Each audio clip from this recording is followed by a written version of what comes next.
Bugün biz Azərbaycan Türk Xalqları Qardaşlığı İctimai Birliyinin rəhbərləri, Türkças televiziyasının nümayəndələri olmaqla Türkiyədən gələn, qardaş ölkəmizdən gələn dəyərli Turan Elçiləri Təşkilatının rəhbərlərini Azərbaycanda qarşılamaqdan məmnunuq.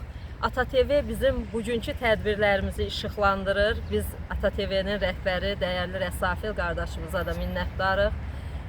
Biz özümüzə borc bildik ki, Türkiyə Azərbaycan şəhidlərinin xatirəsinə salınmış şəhidliyi ziyarət edək.